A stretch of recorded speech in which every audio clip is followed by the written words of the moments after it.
Folks, Black Star Network is here. Hold no punches! I'm real revolutionary right now. Support this man, Black Media. He makes sure that our stories are told.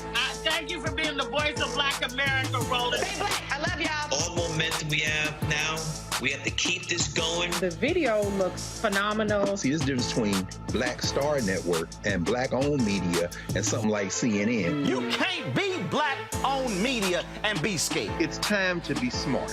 Bring your eyeballs home. You dig?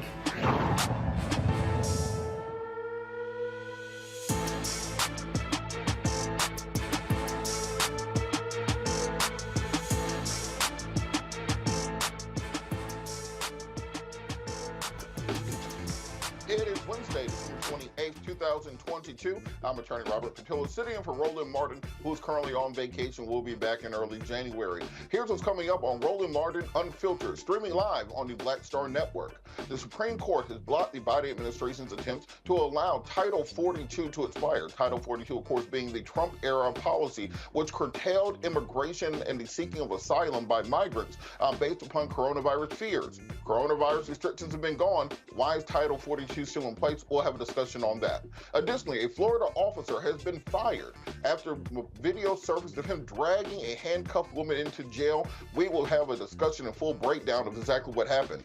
An NFL Hall of Famer is going to an HBCU. We'll tell you what coach and what school, and we'll break down the entire story later on in the show. Also, rapper Tory Lanez was convicted in the shooting case involving Meg Thee Stallion. Now, I'm not going to lie to you. I have no idea who any of these people are. I have no idea what happened in this case. Therefore, we're going to bring in some experts and celebrity blogger Fredio to talk about this, and then have our legal panel discuss what exactly will happen next in this situation. Finally, in our Tech Talk segment, there is a high schooler who is changing the game when it comes to gardening, creating an app that will help individuals identify plants without having to study botany. This is very important for our urban gardeners and to get young people interested in growing and cultivating their own food. So we'll have that discussion later on in the show. It's time to bring the funk on Roland Martin Unfiltered, streaming live on the Black Star Network. Whatever the miss, he's on it. Whatever it is, he's got the scoop, the fact, the find. And when it breaks, he's right on time and it's rolling. Best believe he's knowing. Putting it down from sports to news to politics. With entertainment just for kicks, he's rolling. It's on Go Roll Roll, y'all. It's Roland Martin, yeah. Rolling with Roland now. He's funky, he's fresh, he's real, the best, you know he's Roland Martin now.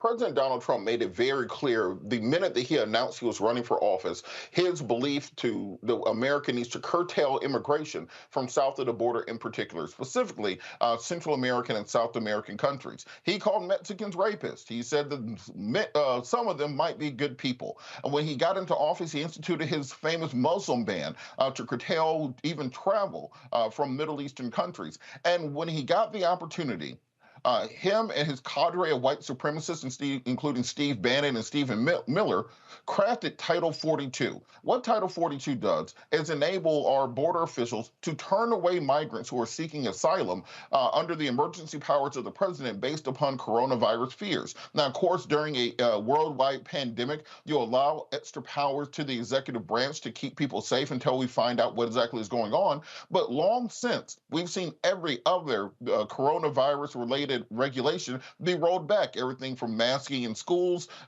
social distancing, working from home, Zooming to every meeting, etc. However, conservatives remain steadfast in continuing to enforce Title 42 because it's part of their overall plan and scheme to limit immigration from Central American and South American countries.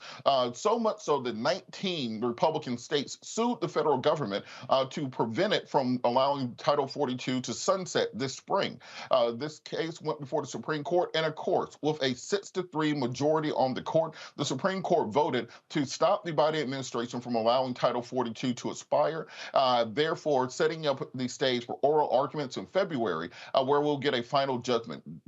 Associate Justice Neil Gorsuch, one of the conservatives on the court, actually sided with the progressives and authored a dissent along with Ketanji Brown Jackson, articulating the fact that this is beyond the scope of the powers of the Supreme Court. The Supreme Court is now stepping out of simply calling balls and strikes and is actually setting national immigration policy, in this case, according to Justice Gorsuch. To talk more about what we can expect going forward on Title 42 and what this means to the migrant community, we're joined by a professor from Georgetown University, Dr. Nola Haynes. Dr. Haynes, how are you doing this evening?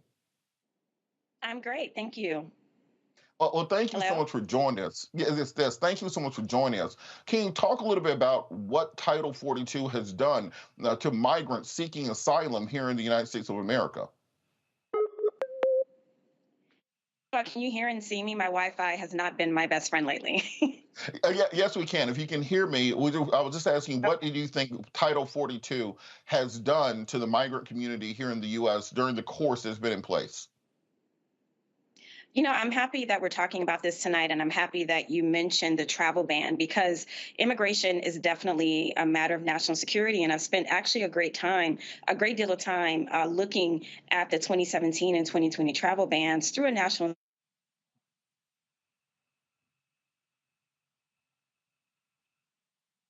32 is the Trump administration using explanations to pretty much ban a group of people that they do not want here in this country. And as you pointed out, yes, we were all struggling through COVID. So an argument can be made at that time, drastic measures had to be taken. But as you also mentioned, there's no need to continue these measures. With the travel ban, the reason used was global terrorism. That was debunked. And the reason that it's continuing now is because technically, yes, we are still in a global pandemic.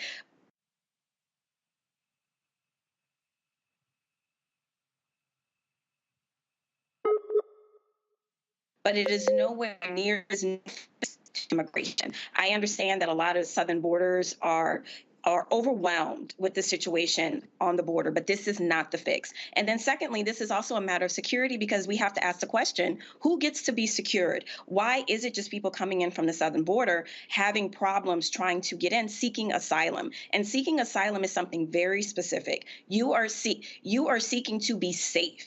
You are seeking to be secured from a very dangerous and violent situation in your home country. And my overall worry is, what is this going to look like for other immigrants seeking asylum, from browner countries, say Ethiopia or Haiti?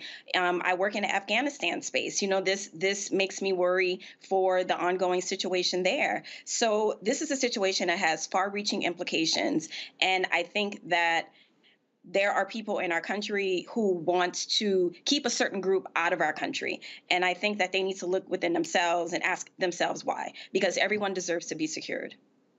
What do you think it means? I was very taken aback by Justice Gorsuch joining the progressives on the court and saying this is outside the purview of the Supreme Court. What do you think it means going forward, the fact that conservatives have this majority on the court where they can override even someone like Justice Gorsuch, a staunch conservative, and expanding the role of the court in setting national policy? I listen to my students on this one, and they ask all the time, so what's the purpose of the Supreme Court when it is very clear that it is political? And the Supreme Court itself is supposed to be apolitical, but yet we describe justices based on their political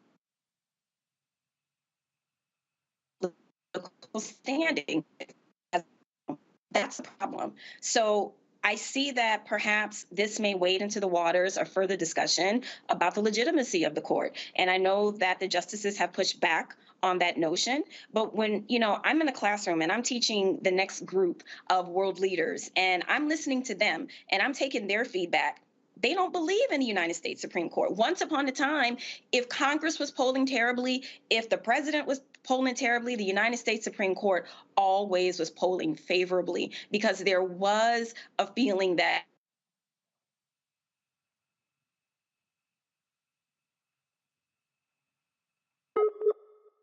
about the question of legitimacy. And that is actually within the purview of the United States Supreme Court once they actually decision make. What's going go ahead, continue. Mm-hmm. Go ahead. I think the other question that has arisen is the cure for this, of course, would be comprehensive immigration reform. We have the Schumer compromise in 2013 that Republicans walked away from. We had the Obama compromise in 2015 that Republicans walked away from. We had Schumer come back in 2018 with Trump to try to pass comprehensive immigration reform that they walked away from. What are the chances of actual immigration reform happening anytime in the next 2 years? Oh, that's a tricky question. With the way that the House and the Senate is set up right now, I did not mean to bring my goodness, I'm thinking about the Kevin Hart joke. But anyway, the way that the House and Senate is set up right now, we'll see. I am very hopeful that something will be done, but I will tell you this, dropping innocent people off in front of the vice president's home is not a way to solve it. Denying asylum seekers safety and security is not a way to solve it. So it definitely needs to be comprehensive reform because right now we are contributing to the violence and the harm that these people are trying to escape. Can you imagine seeking asylum in a country that says all are welcome? I mean, this is a country full of immigrants. I mean, it seems to be completely antithetical to what we say that we stand for. And again, the question has to be asked, who gets to be secured? So what group gets to come in and seek asylum versus the groups that are kept out seeking asylum? And this is something that needs to be considered when we are thinking about Title 42, because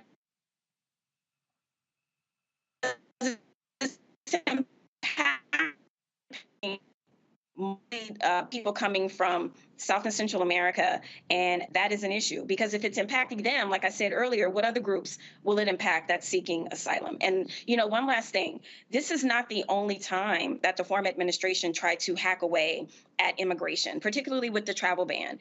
The travel ban, the later iterations of the International Nationality Act that allowed for people from browner countries to come into the United States in the late 60s. This was one of the things passed in the large civil rights bills across time that a lot of people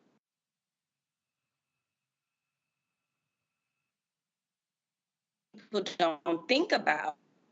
And so that this is not the first attempt to keep people out that have melanin in their skin. And I just want to continue to say that. And I hope that I hope this temporary ban will be just that, a temporary ban. It's interesting you mentioned people seeking asylum because after the Russian invasion of Ukraine, you had thousands of Ukrainian refugees coming to America seeking asylum, and there was none of this consternation. There was none of this talk about being overrun and them destroying Western civilization, as we hear from some on the political right. What exactly would comprehensive immigration reform look like? We've heard various arguments, whether that be amnesty, a pathway to citizenship, expansion of H-1B visas. What do you think has to be included? Something that could actually get bipartisan agreement? That's a really big question for someone who works in that area that I do not work in that area. What I will say is, I think that, so first of all, there are tons of different types of visas. So it depends on what sort of visa people from Ukraine are coming in on. Like, say, for instance, a lot of our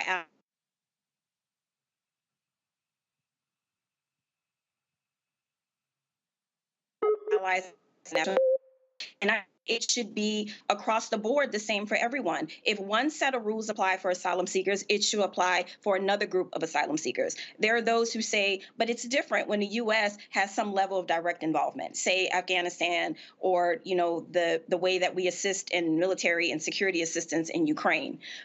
Okay, that's one argument. But at the end of the day, I think that asylum seeking laws should stand across the board. And I do understand the additional element and responsibility, like with the Afghanistan situation. But for me, at the end of the day, it does not work in our best interest when we are turning away brown folks and we are letting in folks who have less melanin. I don't think that's what the country wants to stand for. I don't think that's what the Biden-Harris administration wants to stand for. And I think going forward, we literally have to look at it through that lens, because right now it's not a good look. It is not a good look at all. You mentioned the direct influence of American policy on immigration. Do you think that we have to start holding the American government accountable for its role in creating this immigration crisis? President Trump tried to overthrow the government of Venezuela a couple years ago, replacing Maduro with Juan Guaido. And because of that, we have a massive migrant crisis coming from Venezuela, walking all the way up Central America to come to America. America snorts up about half the cocaine the world produces. And because of that, drug gangs are running rampant. The FARC in Colombia, the Northern Triangle in Mexico. Does America need to change its policy to Central and South America before it does anything about immigration here? Well, first of all, you're not about to get me to step on no landmines, first of all. And secondly, I don't like to comment on things that really are not in my wheelhouse. And I really can't speak to what's going on in Central America in terms of the drug situation, in terms of what the former administration's goals might have been there. What I will say, what I do know about in terms of how we view security and how we think about who gets to be secured, that's the lens in which I think about this. In terms of U.S. involvement and people snorting coke and cartels and stuff like that, that's not my wheelhouse. But I will say that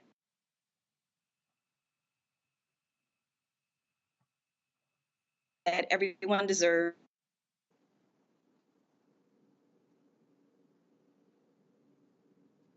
Hello. All right. Well, I thank you so much for joining us today. We're, of course, going to keep an eye on this. Oral arguments will be coming up in this case in February, and then we'll find out if the court either will make a ruling on whether or not the 19 states can sue the federal government over this, or if they will stay this again, and we'll have another conversation. So thank you so much, Professor Dr. Nola Hayes from Georgetown University. We'll be back with more Roland Martin Unfiltered, streaming live on the Black Star Network. We'll be back after the break.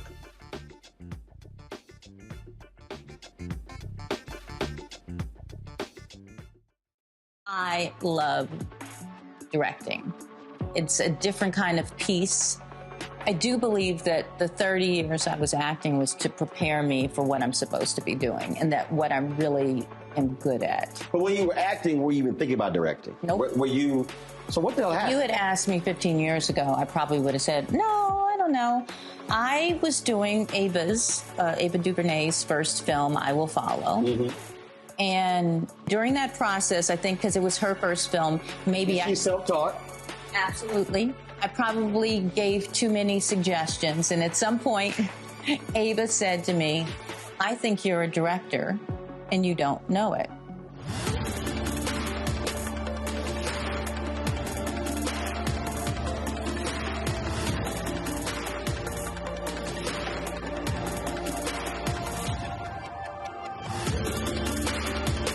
On the next A Balanced Life with me, Dr. Jackie, it's time to tie up those loose ends. Setting yourself up for balance, success, and even prosperity in the new year. Financial expert Pamela Sams joins our panel.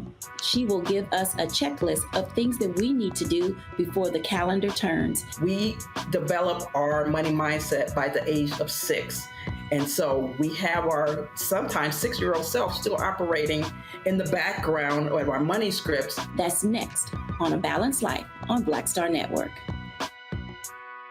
I'm Deborah Owens, America's Wealth Coach, and my new show, Get Wealthy, focuses on the things that your financial advisor and bank isn't telling you, but you absolutely need to know.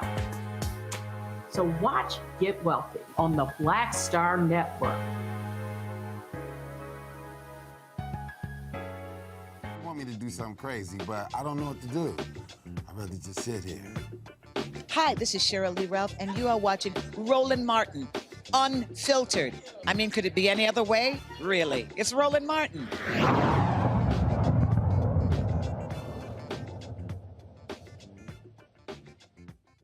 We're going to keep this conversation going on Title 42. I want to bring in our panel on this discussion. We have Dr. Jason Nichols, Senior Lecturer, African American Studies Department at the University of Maryland, as well as Attorney Joe Richardson, Civil Rights Attorney. Gentlemen, how are you doing this evening? We're good. Wonderful. Hanging in there. All right. I'm going to start with you, Dr. Nichols, on this issue of thank you guys so much. I want to start with you, Dr. Nichols, on this question of Title 42. In particular, what this means for our migrant community, because America, we have that big green statue in New York that says, bring me your tired, your poor, your huddled masses yearning to be free. And then we also have a border wall at the southern border turning people away. What does it say about America that we have this policy in place and you have an unelected group of 9 Supreme Court justices that can keep this going seemingly indefinitely? Well, first of all, I think it's really important to reiterate the point that you made with your other guest, and that is that Title 42 is not and never was a solution for the failure of Congress to act on immigration reform. It is a public health measure, and it was not an immigration measure, which is being used as right now. I think, first of all, we know the legitimacy of the Supreme Court is certainly in question. If not, we need to be looking at other things like court expansion and everything. We have people on the Supreme Court who are completely compromised and probably should not be there. And we need to look at term limits and other things. But this is, what it means for these migrant communities. I heard, what I could hear from your other guest was interesting. I think it's important to point out that there are Black people, particularly Haitians, on the border right now. So it's not about necessarily what's going to happen in the future. That's actually happening at this very moment. Asylum, of course, is a legal process in order to gain entry.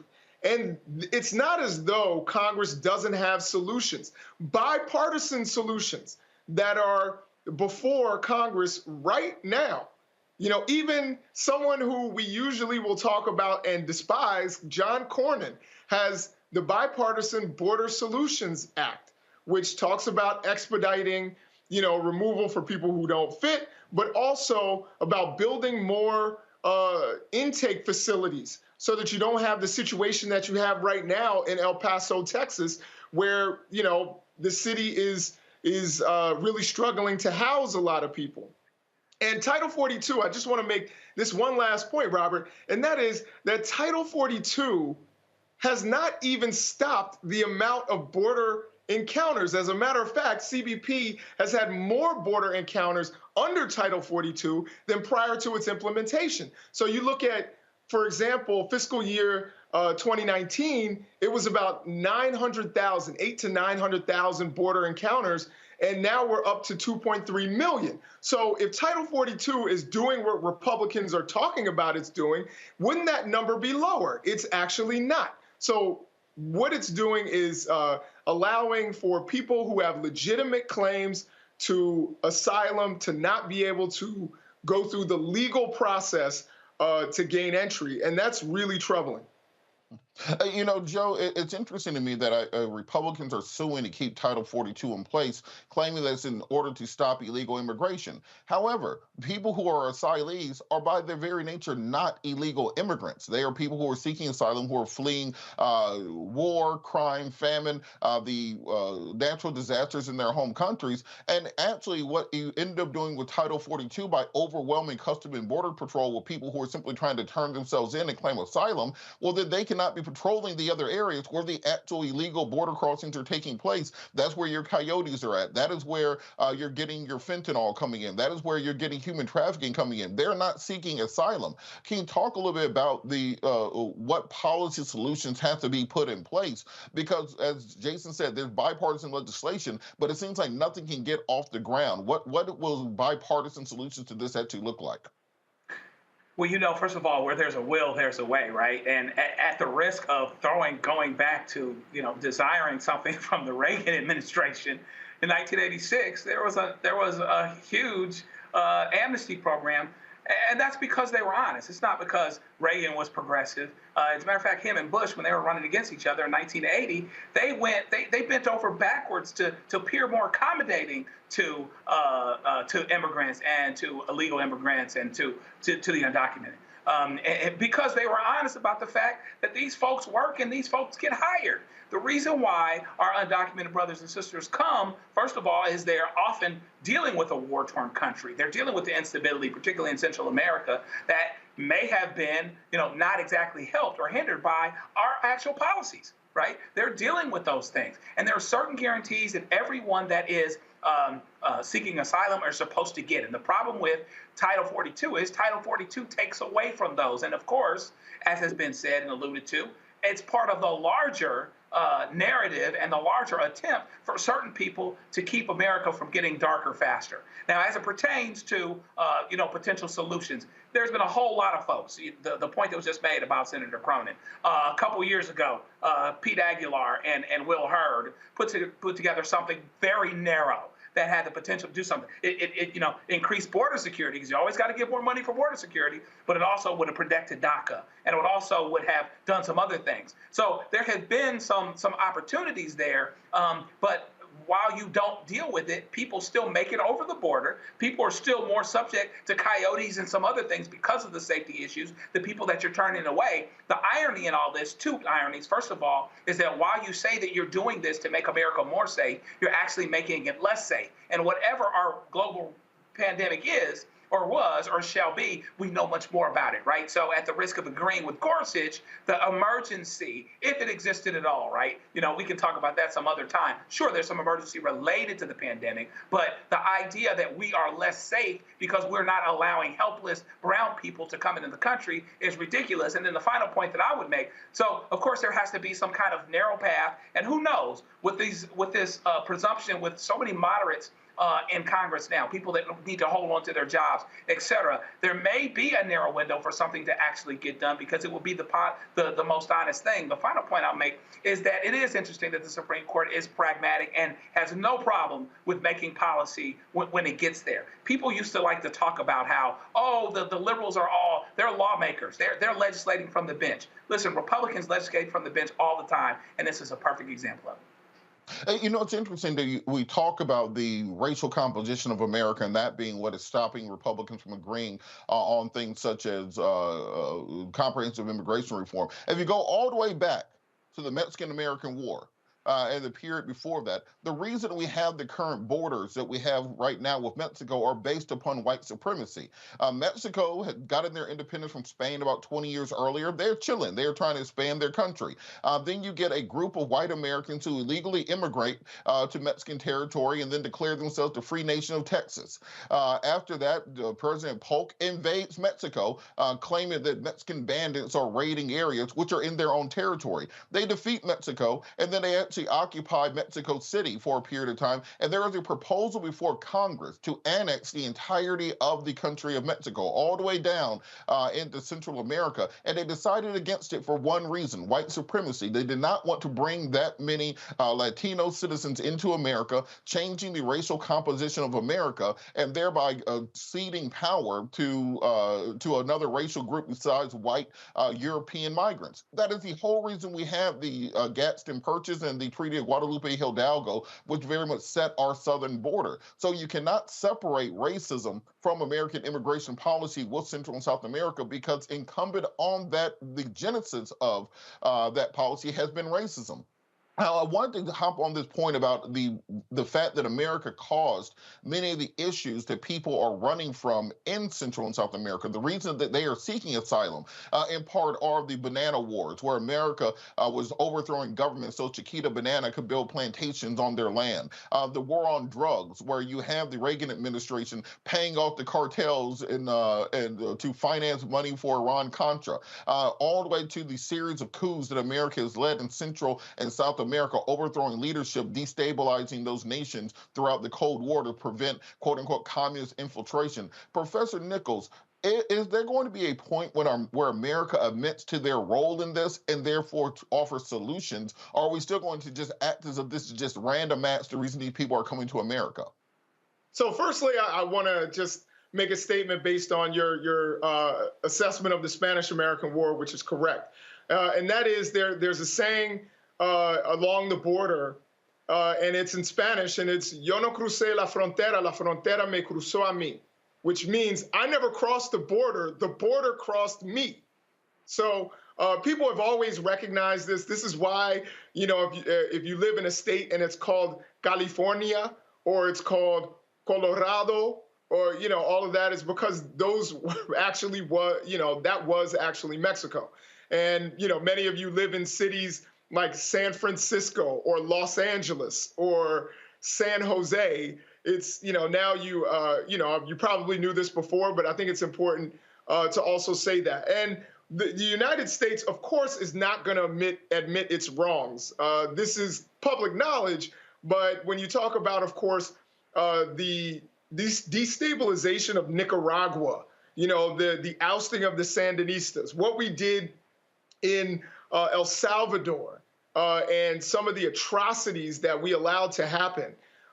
Certainly, we know climate change has also been a more recent devastating factor in that part of the world that's caused a lot of migration. One of the things that I will give this administration some credit for is that they say they're looking for root causes. Now, I think one of the things that the United States government could certainly do when they're looking for root causes is lift up a mirror, and they'll probably see a lot of the root causes staring right back at them. I think we certainly need to partner with Central American nations and, of course, with Mexico, and help to bring some of the stability that we actually created, the instability in those areas. It's a little more complicated because when you destabilize an area, you bring in corruption. That's what happens. You destabilize an area, corrupt leaders come in, and now you're left in this position of trying to negotiate and help people in an area where the leadership is corrupt. So that's part of the issue in Central America right now, that this State Department has to find a way around. But still, what we have at our border, when people are coming and looking for asylum, and you talked a little bit earlier, Robert, about the people from Eastern Europe, I don't think there's a place on the on the planet that's less politically stable than Haiti. But yet, for some reason, we seem to say, the Biden administration was flying people back in droves, saying you don't qualify for political asylum. Well, I think we have to keep an eye on this situation going forward. Of course, we're going to be updating everyone when those oral arguments come in February, but we have to pressure this administration to make this a priority. If you can pass a $1.7 trillion bill last week, you can pass some kind of immigration reform to fix this problem. So we're going to keep this conversation going. We'll be back after the break. You're watching Roland Martin Unfiltered, streaming live on the Black Star Network. We'll be right back.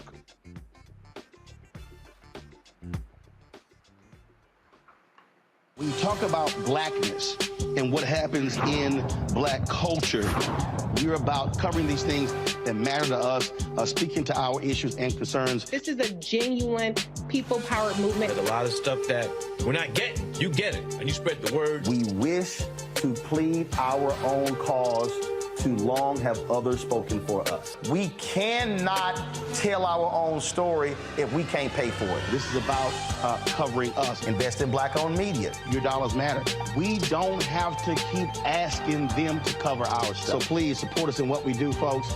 We want to hit 2,000 people, $50 this month, raise $100,000. We're behind 100,000, so we want to hit that. Y'all money makes this possible. Checks and money orders go to P.O. Box 57196, Washington, D.C. 20037-0196. The Cash App is $RM Unfiltered. PayPal is R Martin Unfiltered. Venmo is RM Unfiltered. Zelle is Roland@RolandSMartin.com. Next on the Black Table with me, Greg Carr, we welcome the Black Star Network's very own Roland Martin, who joins us to talk about his new book, White Fear: How the Browning of America is Making White Folks Lose Their Minds. The book explains so much about what we're going through in this country right now, and how, as white people head toward becoming a racial minority, it's going to get, well, let's just say, even more interesting. We are going to see more violence. We're going to see more vitriol, because as each day passes, it is a nail in that coffin. The one and only Roland Martin on the next Black Table, right here on the Black Star Network.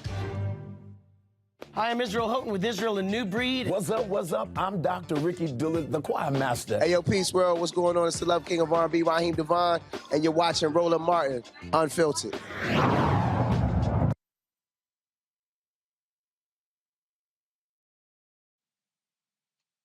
Tampa, Florida police officers out of a job after body cam video was released showing him dragging a woman from his car into the jail. Officer Gregory Damon was arrested a woman on November 17th for trespassing. The suspect refused to leave Damon's vehicle and told the officer, "I want you to drag me." Damon obliged and drugged the woman on the ground while still handcuffed. Now, the Tampa Bay Police Department has launched an internal investigation and determined Damon violated multiple policies, including a 2013 department policy forbidding officers from dragging uncooperative suspects on the ground. Of course, this comes in as a result of several years of protests by activists nationwide to limit the use of excessive force by police officers. And of course, this is a sign of progress, because I think for years, police officers have engaged in this type of activity with absolutely no repercussions. I want to bring the panel back in. We're also joined by former prosecutor attorney Christina Sears. on this subject. So, Christina, you've worked with officers at the prosecutor's office before. What does it mean when you have a department that is actually responding to the calls of activists, putting in new policies? Again, there's a 2013 policy here, and actually following through with the termination of an individual for excessive force? I think it's a change in a positive direction, the right direction. It's what should happen. I think people are tired of hearing departments say they're conducting an investigation, and the investigation goes on for months and months, and then there's no productive outcome from the investigation that changes policy. I think this action on the part of is what's needed in more police departments across the country. And Joe, on this point, I think you and I have seen these cases for years. We've litigated these cases of excessive force against police officers. What does it mean when a police department is actually finally using proactive steps to fire these officers instead of, the normal, we put him on administrative leave, he's going to be on desk duty for a while, we've looked into the situation, we've determined that he was well within the parameters of his employment, and then nothing ends up happening. Do you think this is a change that we're going to see spreading throughout the nation, or do you think this is maybe an isolated incident just because this was on body cam? Well, I'm from California, but right now I'll invoke being from Missouri and say, show me, all right? We're gonna have to see if this continues to be a thing. Now, the camera was good, it was clear, it was a little harder to hide, et cetera. Maybe we just caught them because it's Christmas time, they decided to give us a gift or whatever else. But I think it's really important when police or any agency, when I'm suing an employer, when I'm suing police brutality, I look for the rules and the policies of their own, which they wrote, which they broke. Okay, and then what happens is a lot of times, they'll run out the clock. They'll hope that outrage will go away and dissipate over time. They'll sit tight. They'll do the desk duty thing. All of those types of things, and hopefully have it go away or allow it to play some gray area. Just because this woman said, "I want you to drag me," doesn't mean that he should have done it.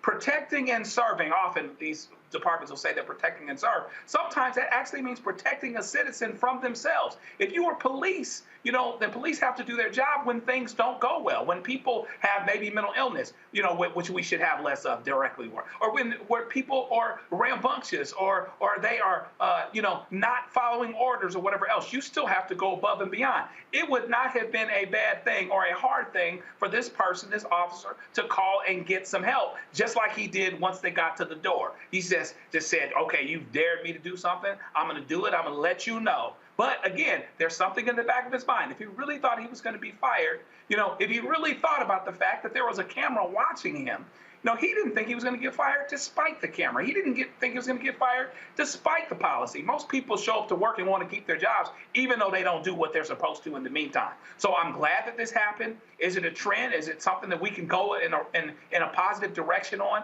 and become, you're department to department, right? And so you can't say that just because this happened here, that it's going to happen everywhere. But you can say we see a path for police officers being held accountable, and that's good news. Professor Nichols, I'm going to play devil's advocate for a second because I was reading the comment section on this video. And of course, the maggots are out saying, well, she said, drag me. What was the officer supposed to do? He was just trying to execute his job and she was obstructing. If you just comply, these things won't happen to you. What is the response to those people who genuinely believe that it's the officer's prerogative, that if somebody's being uncooperative, that you can use whatever means necessary to get them into custody? So I guess she could have said, uncuff me, and he would have uncuffed her, but he's following her orders, or let me go, or, all of that. I didn't know that police officers were in the business of listening and always following the directions of people that they have detained. And if they are, it's interesting that they're going to do that rather than department policy. So I don't think that that's a very strong argument. I think listening to someone who's detained, and I think your other guest, I think it's Joe, made a really good point, and that is sometimes you have to, in serving and protecting, you have to protect people from themselves. You don't know if someone's having a mental health crisis.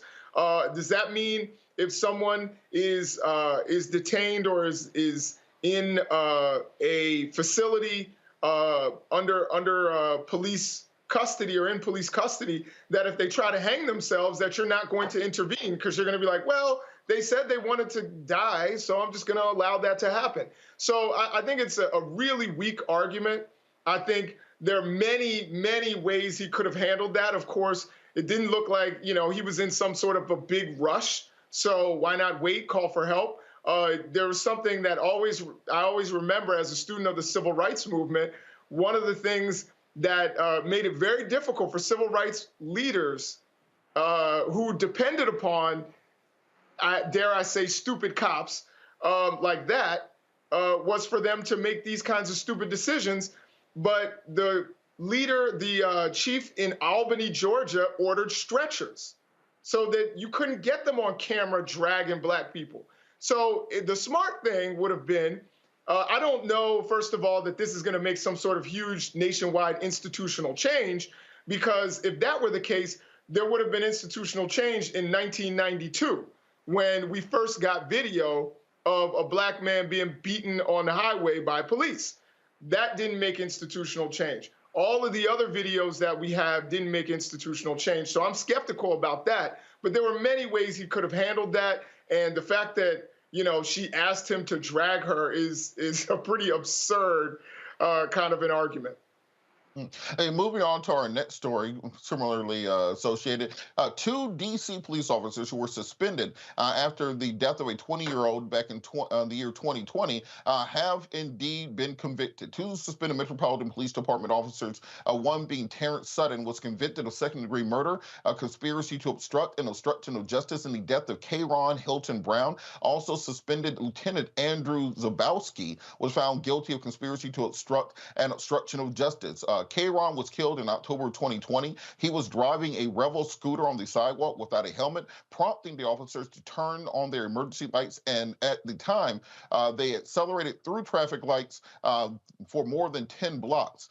This resulted in the death of Mr. Hilton Brown, who suffered severe head trauma and died 2 days later from his injuries.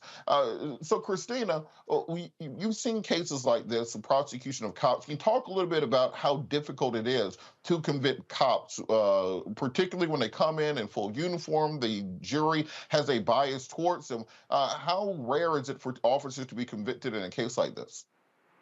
Well, typically when officers are following department policy, it's hard to even get an indictment.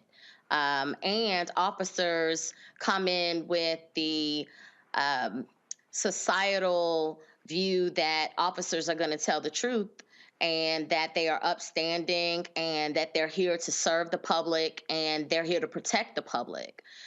But it's quite a different story when an officer is a potential defendant or a defendant in a case where their actions and behavior should be questioned.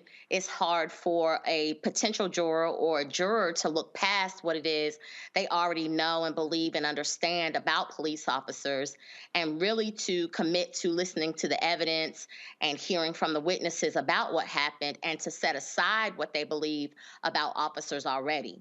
It's hard for anyone in any situation to become a juror on a case and to leave their common sense at the door. We always ask jurors not to do that. It's also something that we want them to bring with them. We want them to bring their experiences and their understanding of life. And a lot of people have the understanding and the experience and good experiences with officers. So it's very difficult to get a conviction in cases involving officers. The difference makers have become video evidence that supports what eyewitnesses in the past have been able to testify to, but now the video brings something additional to the table that jurors can consider. And so I think with the introduction of more video that we're going to see more officers being convicted. I think it's going to be a slow turn in that direction, but it is going to occur. And Joe, on that point, we've seen jurisdictions around the country pay out multi-million-dollar settlements to families as a result of wrongful death at the hands of police officers. You know, I think city of Chicago is up over $1 billion in settlements paid out, and that has not resulted in changing the conduct of police or police departments. Do you think now that we're starting to actually convict officers of some of these charges, second-degree murder, obstruction of justice, et cetera, that will have more of an effect than the civil judgments that we've seen previously?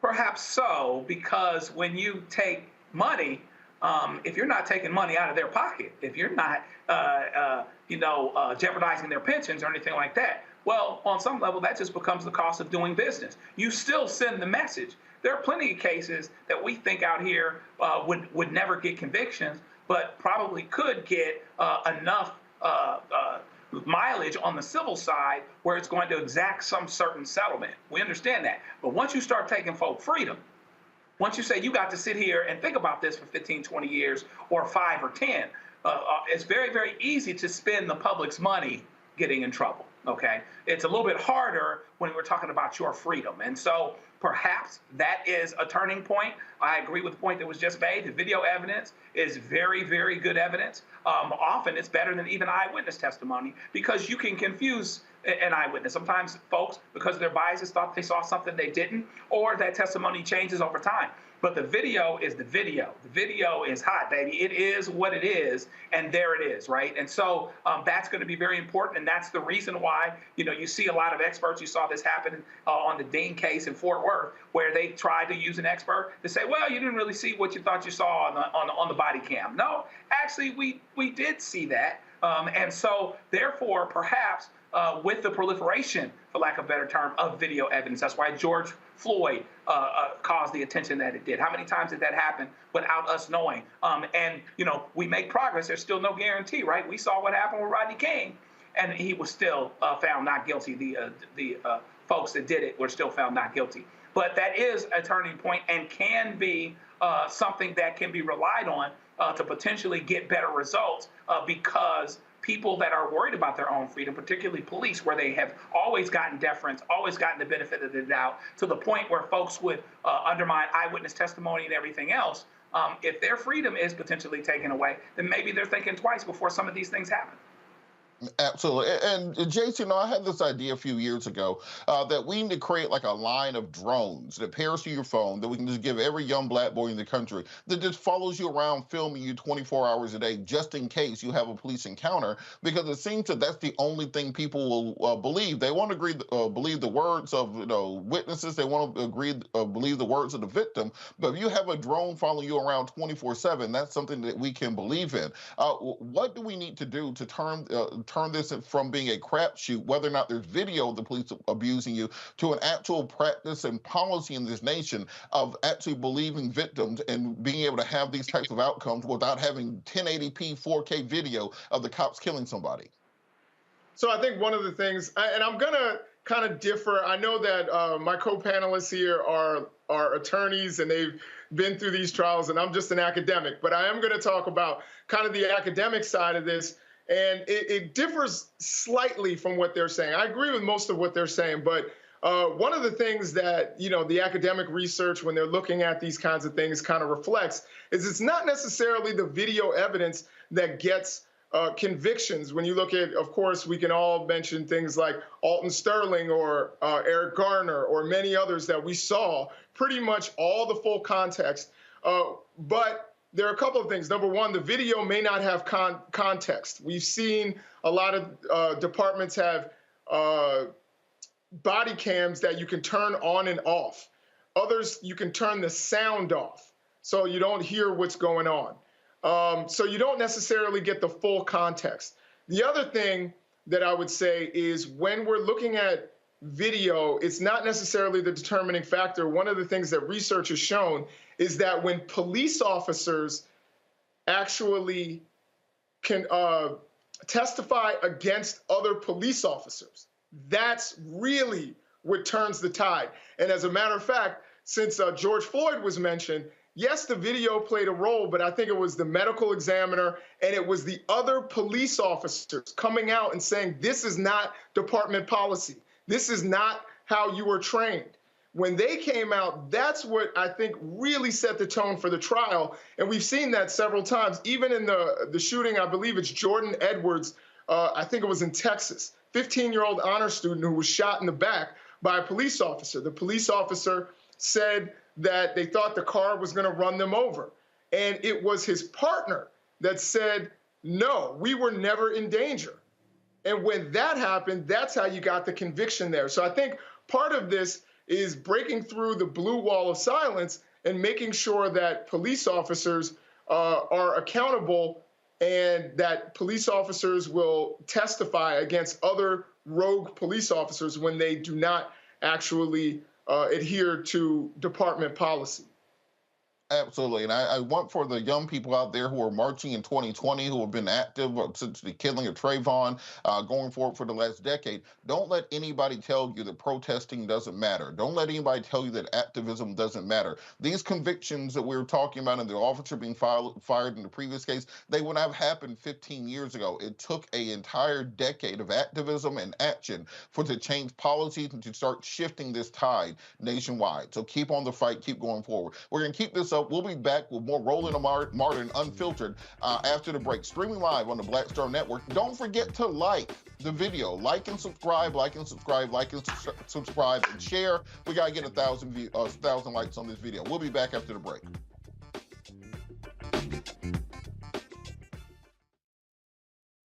Hatred on the streets, a horrific scene, a white nationalist rally that descended into deadly violence.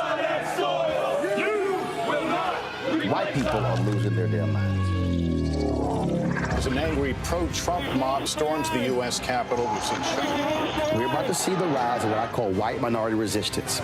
We have seen white folks in this country who simply cannot tolerate black folks voting. I think what we're seeing is the inevitable result of violent denial. This is part of American history. Every time that people of color have made progress, whether real or symbolic, there has been what Carol Anderson at Emory University calls white rage as a backlash. This is the rise of the Proud Boys and the Boogaloo Boys. America, there's going to be more of this. Here's all the Proud Boys, guys. This country is getting increasingly racist in its behaviors and its attitudes because of the fear of white people. The fear that they're taking our jobs, they're taking our resources, they're taking our women. This is white fear.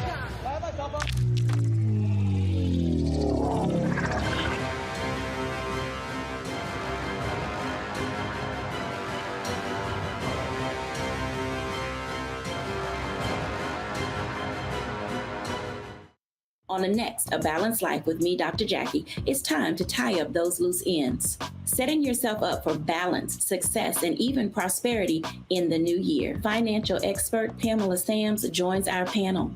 She will give us a checklist of things that we need to do before the calendar turns. We develop our money mindset by the age of 6.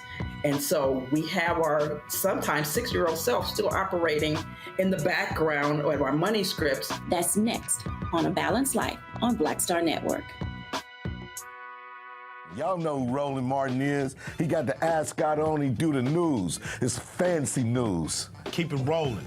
Right here. Rolling. Roland Martin. Right now. You are watching Roland Martin Unfiltered. I mean, could it be any other way? Really? It's Roland Martin.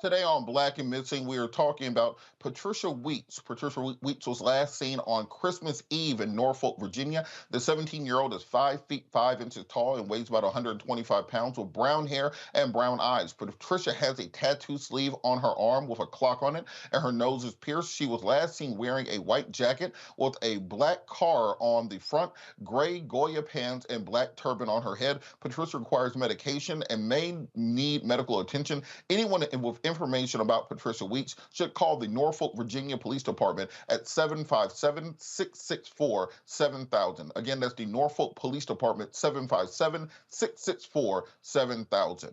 Of course, we want to make sure we bring all of our Black and missing home and bring the proper attention to these cases to help protect our communities. It's a great thing that Roland does, highlighting these cases to hopefully bring more young people home. Wanted to move on to a story out of California where an In-N-Out Burger has been accused by two people of racial harassment on Christmas Eve. Christmas Eve, come on, folks. Arlene Kim and her friend filmed themselves trying menu items at In-N-Out in San Remo. The pair were approached by a white man who asked if they were filming themselves eating and proceeded to use racist and homophobic language. San Ramon police chief is investigating the incident. They released an image of the man's vehicle and asked anyone if they knew the man to contact the police department. I think it's interesting that even with the proliferation of camera phones and social media, with the surveillance state that we're currently in, with Karens blowing up left and right all over the country, that people are still doing things like that. I think we have a video of the incident that was recorded by the young women. I would bring the panel in on this also. The fact that we have so many of these incidents of people going crazy when they see Black folks minding their business, sitting down, eating, taking their time, etc. The fact that you still get people to go off like this is really insane to me. Professor Nichols, what do you think it is that really possesses these people? I think we have the video if we can throw that. What do you think it is with these people where they continuously see what happens when you go off on folks in public, we become a public Karen? What possesses them to still do it going forward?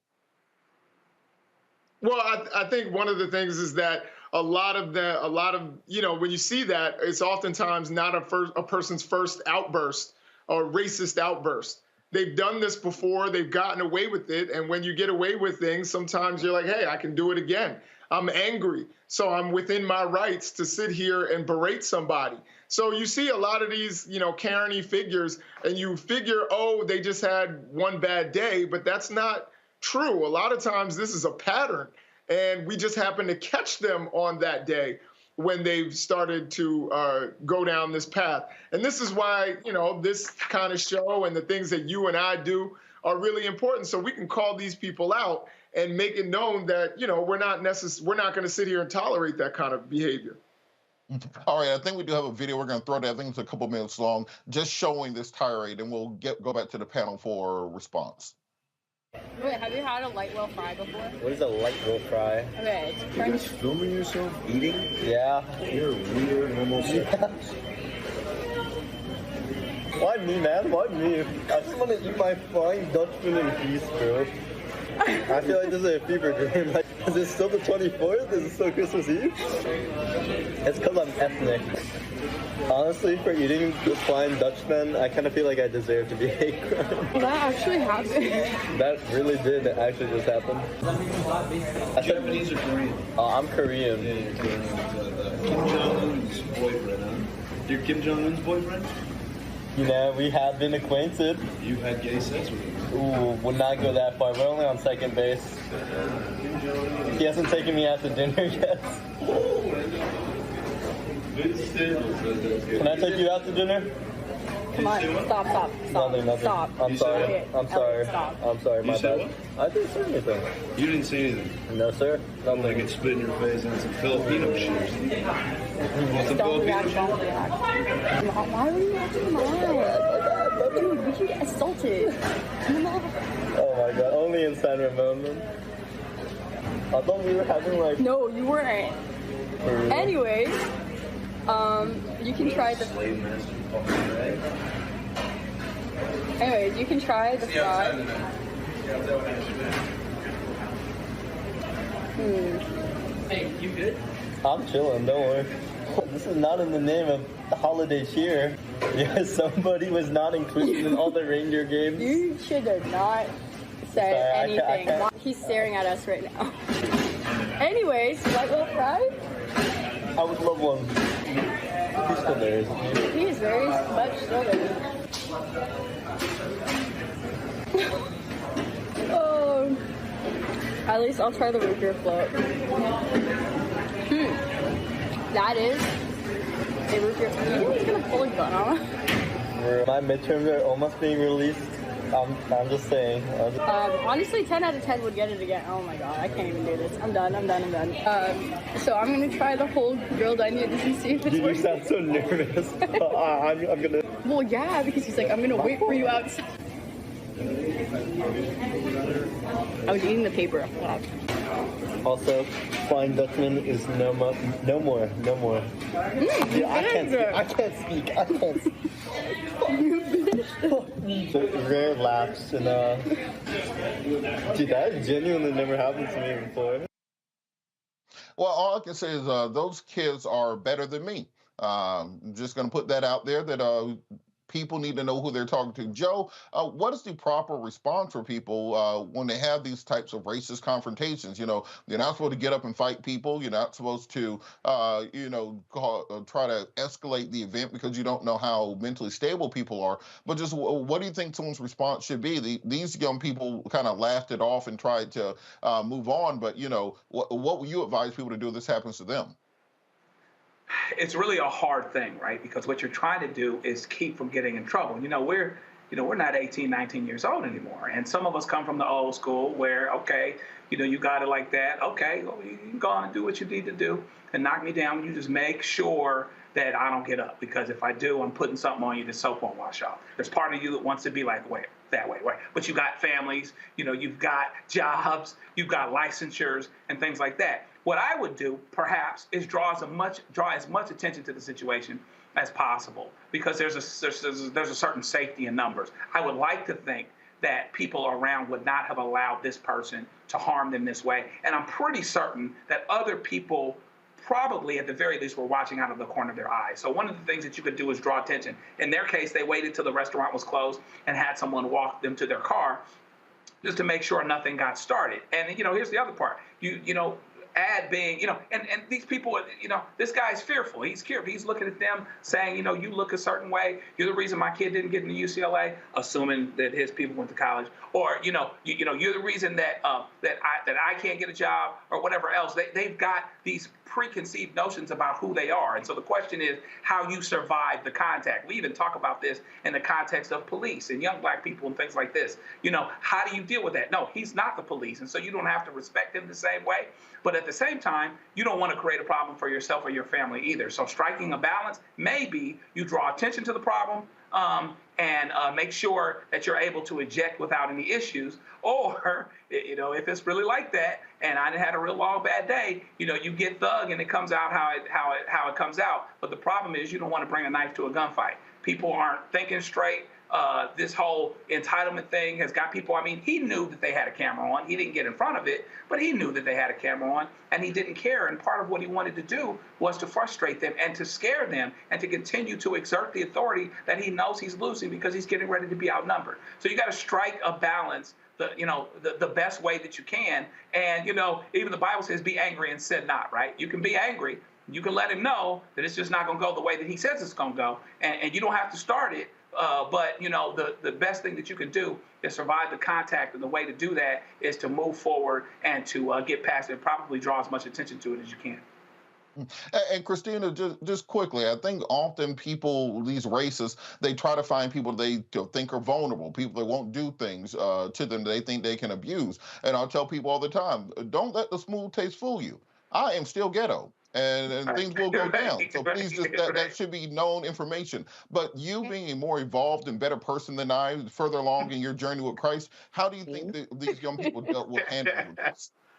I think they handled this magnificently. They kept calm. They kept recording.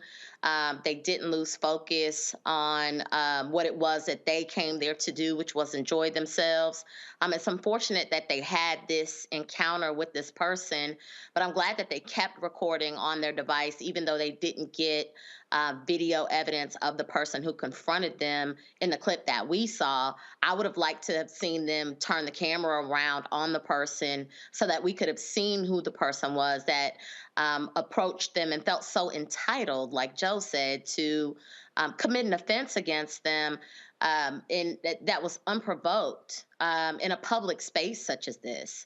I think we're all aware these days that cameras are rolling all over the place. So two people sitting in a booth at a restaurant recording themselves shouldn't draw the ire or interest of another customer or a bystander. I applaud these young people for maintaining their cool and minimally engaging the person and continuing on. Absolutely. We're hoping there's surveillance footage from the inside of the In-N-Out Burger, and once that is released, we, of course, will provide that to the audience. So we hope we can bring this person to justice somehow, because there's a couple forms of justice. And as somebody who has been in a fight in many Waffle House parking lots at 2 o'clock in the morning, I can let you know that this person got off light. We'll be back after the break. You're watching Roland Martin Unfiltered, streaming live on the Black Star Network. I love directing. It's a different kind of piece.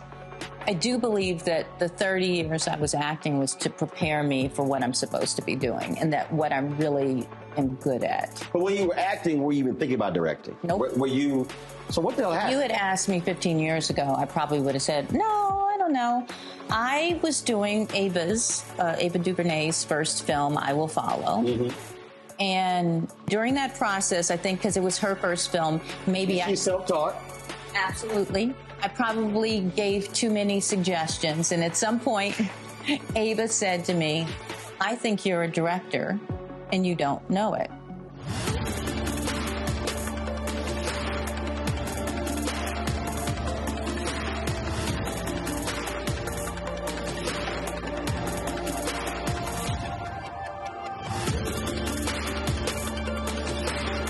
Talk about blackness and what happens in black culture. We're about covering these things that matter to us, speaking to our issues and concerns. This is a genuine people-powered movement. There's a lot of stuff that we're not getting. You get it, and you spread the word. We wish to plead our own cause. Too long have others spoken for us. We cannot tell our own story if we can't pay for it. This is about covering us. Invest in black-owned media. Your dollars matter. We don't have to keep asking them to cover our stuff. So please support us in what we do, folks. We want to hit 2,000 people, $50 this month, raise $100,000. We're behind $100,000, so we want to hit that. Y'all money makes this possible. Check some money orders. Go to P.O. Box 57196, Washington, D.C. 20037-0196. The Cash App is $RM Unfiltered. PayPal is R Martin Unfiltered. Venmo is RM Unfiltered. Zelle is Roland@RolandSMartin.com. Hey, I'm Antonique Smith. Hello, everyone. It's Kiara Sheard. Hey, I'm Taj. I'm Coco. And I'm Lily. And we're SWV. What's up, y'all? It's Ryan Destiny, and you're watching Roland Martin Unfiltered.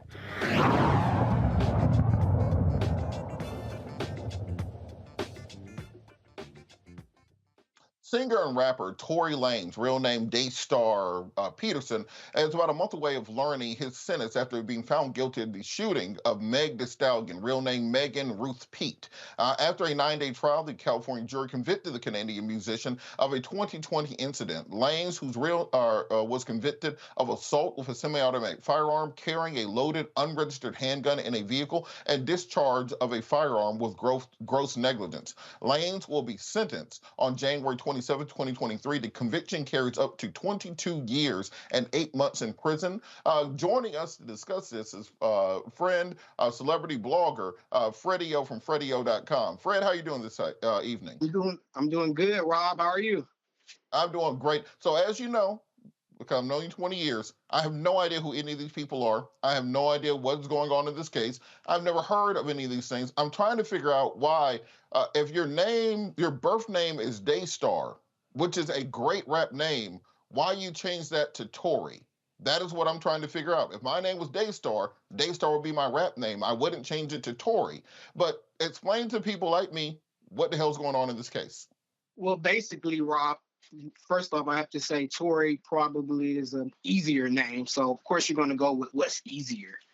So this case had a lot of people shook all over the internet. We really thought that basically Meg had made everything up. And, we thought, a few of us thought that it was all a lie, in which it really wasn't. And we soon, I guess at the end of this trial, we found out that Meg wasn't lying at all. And in fact, she not only did she tell the truth, but, we found out more. Well, I'll say Meg really messed up in the beginning, Rob, basically because she lied in the beginning, which kind of threw everybody off.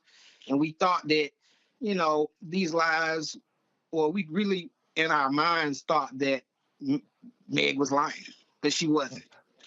And so just for the people who are unfamiliar, so Meg Thee Stallion, so Megan Ruth Pete, I'm probably gonna call her Miss Pete, was with Tory Lanez, Mr. Peterson. Well, we don't know that. We know that they were having relations.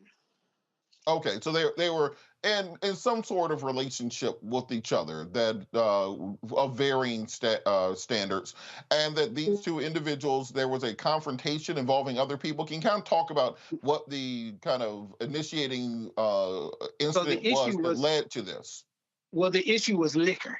When you're having a lot of liquor and a lot of libation, and you're at a pool party hosted by Kylie Jenner, things get kind of shaky. And I was told that the two had over like 3, maybe 6 whole bottles of liquor. Now, I think anybody who drinks an entire bottle of liquor is going to be a little off. And so I'm quite sure that's why when she originally testified, she couldn't really tell the truth. I will say that was the reason. But from what I'm hearing, Mr. Lanez basically did a lot of trying to pay people off, which is why we got so many different lies. We didn't really know what the truth was, but the court system found that out. And so you mentioned, so when the case was initially reported, there were various stories as to what happened. Of course, there's the video of Miss Pete, and you can see her foot bleeding. There were some reports that she had stepped on glass, some reports that she had been shot in the foot. With so many different stories circulating, what do you think it was that convinced the jury to convict Mr. Lanez on all charges? I'll tell you what it was. It was, first off, they had 3 police officers who gave completely incorrect statements. And not only were those statements like not able to, because what they looked up the gun, they didn't have the correct gun information. They tried to put people who said that they saw a woman with a gun, but they really didn't see a woman with a gun, and that was because from what we're being told, somebody had somebody allegedly paid off. Now nobody can really, we're not going to find out the truth, but a lot of the loss came from Meg had a best friend who we found out was originally sleeping with Tory, but Meg went behind her best friend's back and started trying to sleep with her. I guess that's why Meg really didn't want the facts to hit the internet. But once it did, it got really messy. Now, with that, why do you think the internet was so quick to claim that Miss Pete, Meg Thee Stallion, was lying? It really set off almost a culture war on the internet with the one side saying, well, believe women. And then, of course, you had the hoteps of the internet kind of carrying the flag of Tory Lanez, claiming this was proof of women lying on men and making accusations. Why do you think that descended so quickly into a culture war? I think a lot of the issues that we're having right now is more so a man-woman thing, because I have to say I was kind of guilty of it. I automatically say, oh, she's lying. But, in actuality, she wasn't lying. She told us what it was from the beginning. A lot of people refuse to believe that. And again, it kind of reflects on us, the man-woman society. Like, if you ask a woman over a man, majority of the time, we're going to go with the man. So to me, I think that's partly why. Plus the fact that people accuse Meg of lying a lot. Like, it's not something that, You know, she said she wasn't dating him, and then we find out that she was dating him. She said she wasn't, having sex with him, but then we find out that they were, in fact, actually having sex. So when you consistently lie to people and tell us different things, who knows what to believe? So I feel like that really played a big part. But in the end, her friend Kelsey and her having to retract all these statements, because in the beginning, when the police first checked everything out, if you see in that video where Meg is stumbling across the street after being shot 4 times, Rob, she got shot 4 times, well, 4 bullet fragments went into her foot. That girl on the ground that looked like she's kind of twerking, that's Kelsey.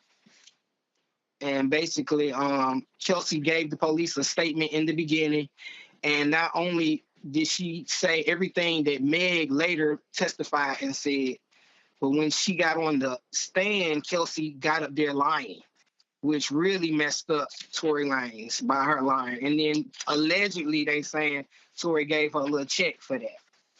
So... Well, going forward, I think that this sets a precedent where hopefully we can start believing women from the beginning. But why? What do you think needs to happen? This kind of a broader overall policy question, so that we can actually start believing women from the beginning. We saw similar things with R. Kelly, similar things with Bill Cosby. That often women just simply aren't believed when they make a complaint, particularly against, as you said, a wealthy or powerful or well-connected man who has the ability to quote unquote pay people off for their testimony. How can we start bringing more justice to women who are abused? You know what? I would want to say in my mind, there's an answer, but I really think it's dependent upon how you're raised. It's more of a value of the way you're raised. If you're raised by a woman, you're probably more likely, to listen to a woman. But depending on, your masculine traits, because I think that's really what it kind of plays. I hate to say it like that, but that's really what it's playing down to me. It's not really...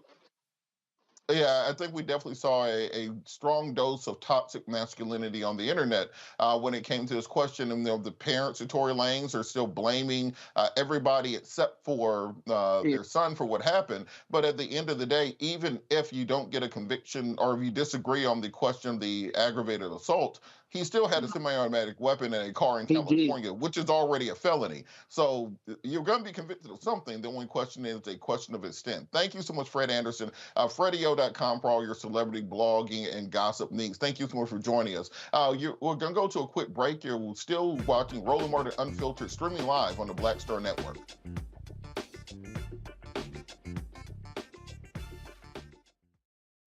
I'm Deborah Owens, America's Wealth Coach, and my new show, Get Wealthy, focuses on the things that your financial advisor and bank isn't telling you, but you absolutely need to know. So watch Get Wealthy on the Black Star Network.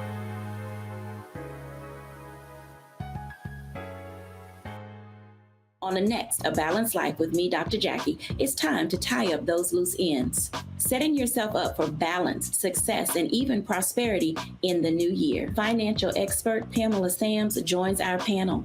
She will give us a checklist of things that we need to do before the calendar turns. We develop our money mindset by the age of 6. And so we have our sometimes 6-year-old self still operating in the background of our money scripts. That's next on A Balanced Life on Black Star Network. Next on the Black Table with me, Greg Carr, we welcome the Black Star Network's very own Roland Martin, who joins us to talk about his new book, White Fear, How the Browning of America is Making White Folks Lose Their Minds. The book explains so much about what we're going through in this country right now, and how, as white people head toward becoming a racial minority, it's going to get, well, let's just say, even more interesting. We are going to see more violence. We're going to see more vitriol, because as each day passes, it is a nail in that coffin. The one and only Roland Martin on the next Black Table, right here on the Black Star Network. I'm Angie Stone. Hi, I'm Teresa Griffin. Oh, Roland. Hey, Roland. I I am so disappointed that you are not here, first of all. Where's our dance? It's like we get a dance in every time I see you. And so now you're not here for me to dance with, sir. You and your ascot. I need it. I need that in my life right now. Okay, I love you, Roland. What's up? I'm Lance Gross, and you're watching Roland Martin Unfiltered.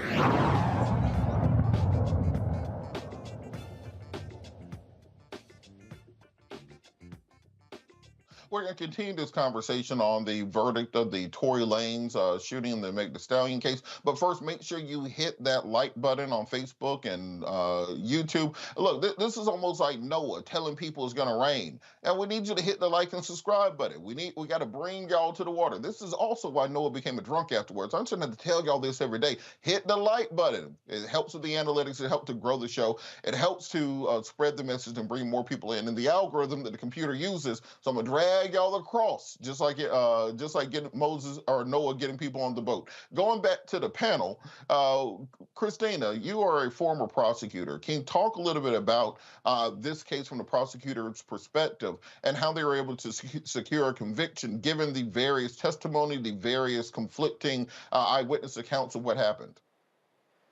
So the prosecutor's goal in this case was to bring forth all of the evidence and then to draw a line for the jury between each witness testifying, each piece of forensic evidence, each piece of expert testimony directly towards a guilty verdict.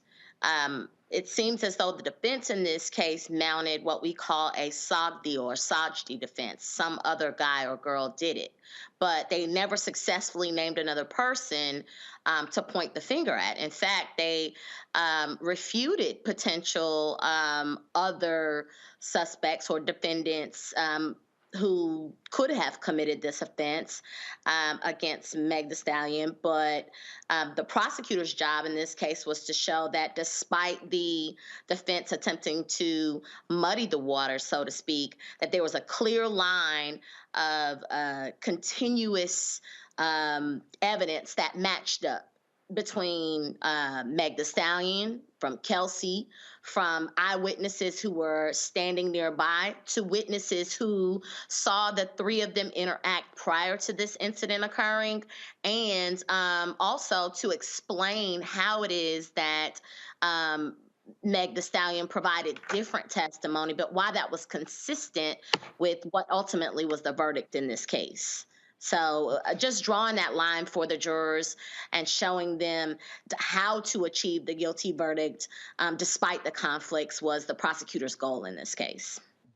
Now, if you were approaching this case from the other side of the bench as the prosecutor, how do you get over the conflicting testimony, the previous inconsistent statements? Some people say she stepped on glass. Some people say she was shot in the foot. One person said they had a gun. One else said there was no gun. How do you present that to a jury in such a way that they get those straight lines to lead to a singular verdict? You explain it in a way that the jury can understand. So, for instance, when Meg Thee Stallion testified, reporters informed us, those of us who were tuning in at home to the daily updates, that the reason why she gave inconsistent testimony to the police is because she was afraid. And I believe that was consistent with her behavior on the stand. I believe that those listening, including the jurors, could understand that if you've just been shot by someone that you are familiar with, it might be challenging to you to give coherent information to police officers. And we have to realize that at the time that this occurred, we were in the midst of one of the biggest police brutality cases that this country has ever seen the likes of with the George Floyd matter.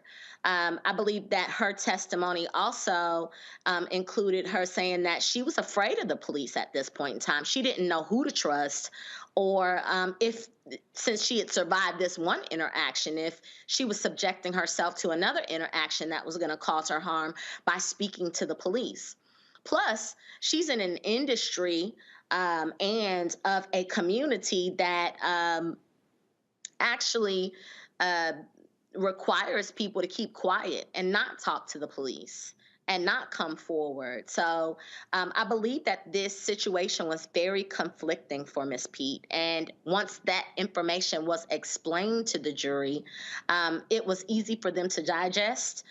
Even her inconsistencies were much more palatable and they made sense.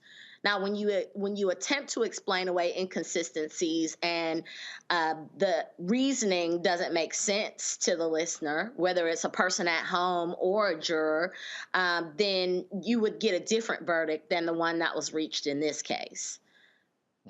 And so what happens next in this case? Of course, sentencing comes up in January. What are the post-conviction rights that Mr. Lanez has to potentially challenge this either with a new trial or with appeal down the line?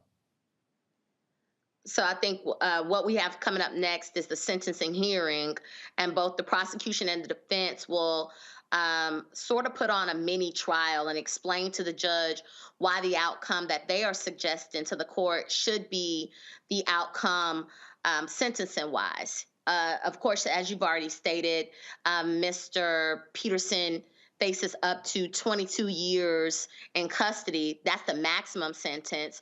The judge could take into consideration prior criminal history, whether or not he was on probation or parole at the time that this offense occurs, whether he's been convicted of similar offenses in the past. All of that may factor into the sentence that the judge ultimately imposes in this case. As far as post-conviction appellate rights are concerned, Mr. Peterson is going to have a team of lawyers, I'm certain, comb over the evidence and mount every legal challenge available to him, or even ones that may not be available to him, in order to get the conviction overturned and to secure a new trial. That, however, is more of a long-term goal rather than a short-term goal. At the sentencing hearing, I think we can expect that his attorney will ask for the minimum sentence available for all of the crimes that he's been convicted of, and even sometimes they ask the judge to go outside the required sentencing guidelines because the defense will likely state that they feel as though this case warrants it. But I don't see that based on these facts. I see a gun crime against a woman that was likely fueled by alcohol, as you previously stated, and I see very little mitigation for Mr. Peterson to secure a light sentence or something that is outside of the guidelines. So I want to bring Joe into this conversation, Attorney Richardson. So Joe, I want you to put your defense attorney hat on in this case. If you were defense counsel for Mr. Lanez and your client has been convicted, you're facing sentencing, what would be the next steps you would take, and what would be some of the defenses you would raise when you're trying to petition either for a new trial or appealing to a higher tribunal?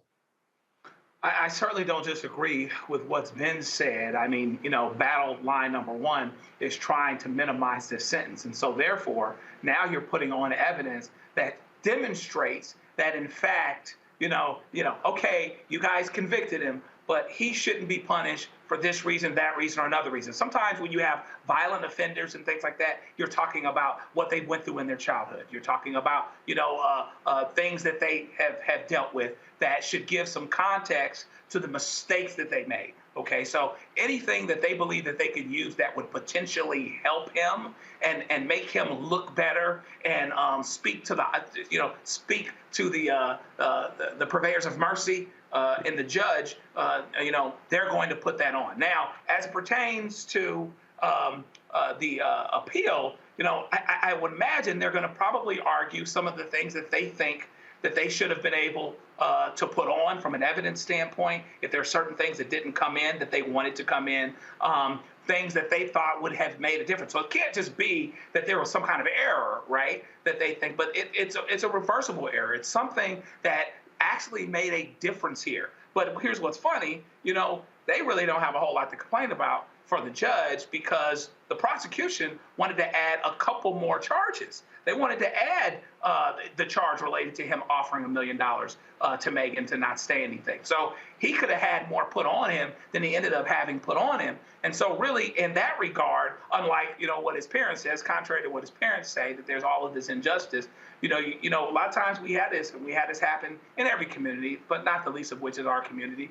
You've got, people that, like to provide context and say, this is unjust or whatever else. No. Don't bring a gun, to a situation like this and have somebody dance and shoot. And if there is an issue related to testimony, of course you have a right not to incriminate yourself. But maybe he should have gotten on the stand and laid this out. If he could have identified that reasonable doubt to break up the chain that was just talked about, so that Megan could not be believed. And even if you liked Megan, you say, well, I'm just not sure. Maybe he could have done that. Clearly, he wouldn't have been any worse off unless he came off as flippant, because he ended up getting convicted. You know what I mean? So he didn't get a bad shake here, so much so I think he's going to have a hard time. You'd have a hard time anyway, on appeals, if there's not something clearly that should have happened that didn't, or that should have happened that did. Shouldn't have happened that did. Absolutely. Professor Nichols, we got about a minute or so left. What do you think needs to happen to stop these culture wars from breaking out every time there's any interaction between black men and black women? What can we do to get people to just better believe women the first time, instead of, trying to paint all of them as harlots and liars and money grubbers, et cetera, as we've seen in this case online? Well, I think there generally needs to be a cultural shift. I think, I understand about taking allegations seriously and not necessarily blanket believing people, but certainly take them seriously. And there seems to be this knee-jerk reaction to automatically discount people like Meg Thee Stallion, which I didn't understand how there was any doubt in what she was saying. And the fact that she may have said, oh, we didn't sleep together. Look, if you're a dude out there, there's probably 4 women denying that they ever slept with you, because, you're not worth bragging about. So I didn't see how that was relevant at all. I don't think Tory Lanez could have saved himself at all. But there is like this misogyny that we have, and it's in the larger culture too, because in my class, I actually referenced him shooting Meg Thee Stallion, and I had a bunch of women, white and black, who were saying they thought Meg Thee Stallion was a liar. And I was like, I didn't understand it. We have to address misogyny at large, and particularly in our community where we need the unity between black men and black women. And I just want to say one last point, and that is, I don't believe Joe when he says he would have had Tory Lanez take the stand. I've watched enough, LA Law or all that. You don't put those guys on the stand because they're going to get destroyed. So I think he's fibbing there. Well, look, I think that we have to watch these things going forward. Of course, there'll be an appellant process thereafter that we'll keep people updated on. But Jason, I think that might just be you they're giving them bad reports out on. You might want to check on that. See, when I do my thing, they build a trophy and a statue to me outside. It's like the Staples Center. But that's just me. I just said they lied about me, I'm just saying you're telling on yourself. I'm like Luke out here putting up 60, 20, and 10 in the game. Triple doubles never been done before. All right, we'll be back after the break. You're watching Roland Martin Unfiltered, streaming live on the Black Star Network. We'll be right back.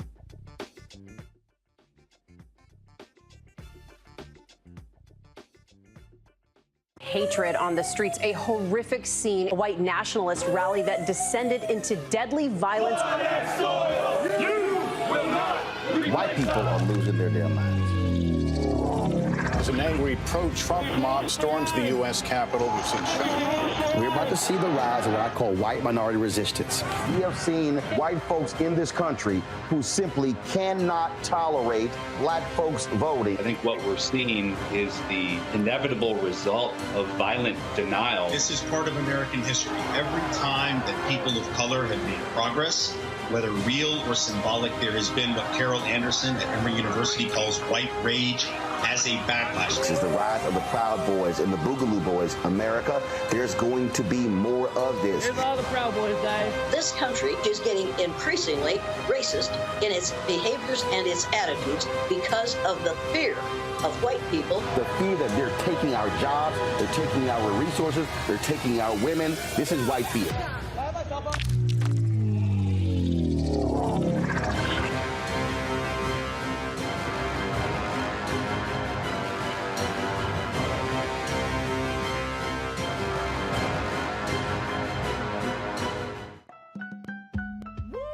We're all impacted by the culture, whether we know it or not. From politics to music and entertainment, it's a huge part of our lives, and we're going to talk about it every day right here on The Culture with me, Faraji Muhammad, only on the Black Star Network. Hey, I'm Amber Stevens-West. I'm Avery Sunshine. So this is Roger Bow. I got a message for Roland Mascot. Oh, I'm sorry, Ascot Martin. Buddy, you're supposed to be hooking me up with some of these mascots. I'm sorry, ascots that you claim to wear.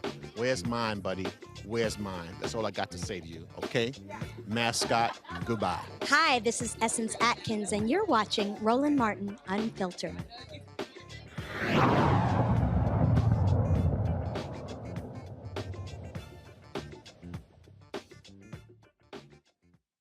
Another Hall of Fame NFL player is going to an HBCU to help educate and train the next generation. Former Baltimore Ravens safety and Super Bowl champion Ed Reed will be the new head coach at Bethune-Cookman University. He's following in the footsteps of other NFL greats like Eddie George at Tennessee State University, of course, Deion Sanders at Jackson State University. We've also seen more and more former NFL coaches and coordinators go the HBCU route. I want to bring the panel in on this discussion really quick. I'll start with you, Jason. What do you think that means when we're starting to see this top flight talent now going to HBCUs about building these programs and bringing more attention to the institutions? Well, I think you have to give some of the credit to Deion Sanders. I mean, this happened before. We've seen NFL players like Doug Williams when he was at Grambling State University. We've seen this before, but I think Deion Sanders brought such attention and this as a viable route to get into head coaching and not have to be an assistant for a lot of former NFL players, that you're going to get someone the quality of Ed Reed, who is unquestionably the greatest safety to ever play the game. Don't at me. There's no question about it that this is the greatest safety. Tom Brady said the only player he's ever feared was Ed Reed. So, I think this is also going to bring a lot of attention to Bethune-Cookman. If you're a defensive player, I don't know who you'd want to be coached by other than Ed Reed. So I think that this is something where Deion Sanders got the ball rolling, and you're seeing a lot of guys who want to help young men, particularly young black men like themselves, and get a head coaching gig. And HBCUs seem to be a viable avenue for that. So I think it's great. I think it's going to be amazing. I think it's going to bring even more attention to HBCU sports.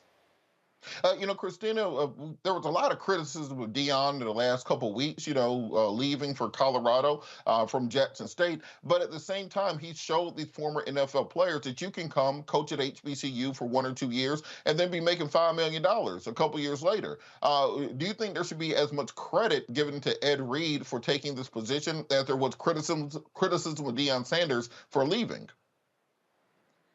Absolutely. I think that the example that Deion set is just like you said.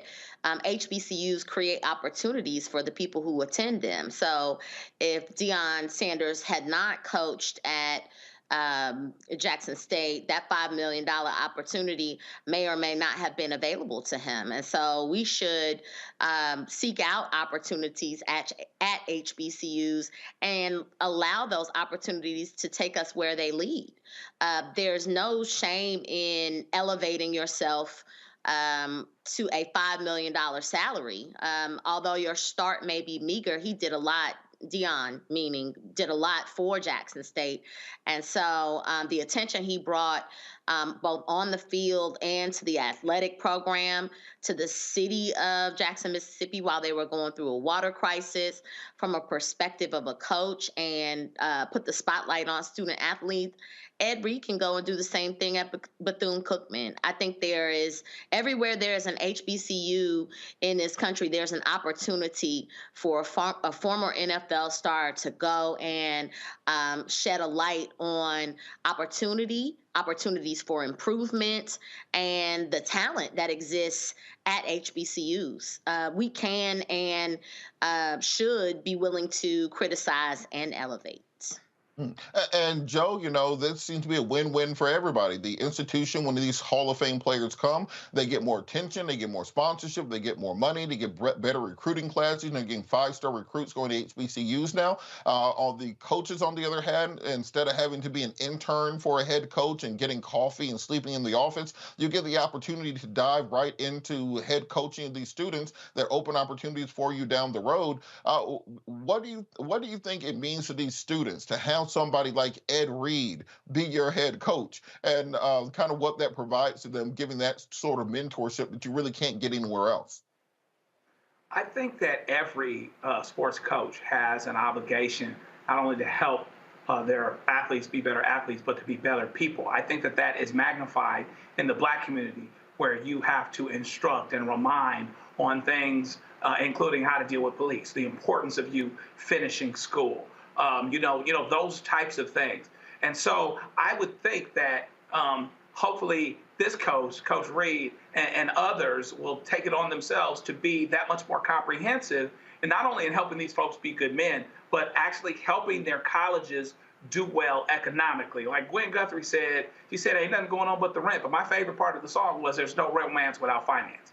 If Bethune-Cookman doesn't build buildings, if it doesn't add resources, if it doesn't add endowment, then ultimately the only people that will benefit will be college people, will be the college football players. Another thing that can happen, by the way, which doesn't necessarily have to take a whole lot of money, is that, and some schools are already doing this, that they have someone designated to help folks deal with NIL, to help them deal with taking advantage of economic opportunities that can make a huge difference. There are kids that are making thousands of dollars and hundreds of thousands of dollars, if not more, on social media. That's something that you can do, particularly when you're connected to the culture. You know what's hot, you know what's going on, you know what folks like. You can really help them be business people, help them to understand how to maximize this thing economically, even as they do schooling. And so what we're hoping is that this allows them to be comprehensive, and that there is a renewed discussion. Roland talks about this all the time, about people that went to Bethune-Cookman. How many people are going to give to Bethune-Cookman that went there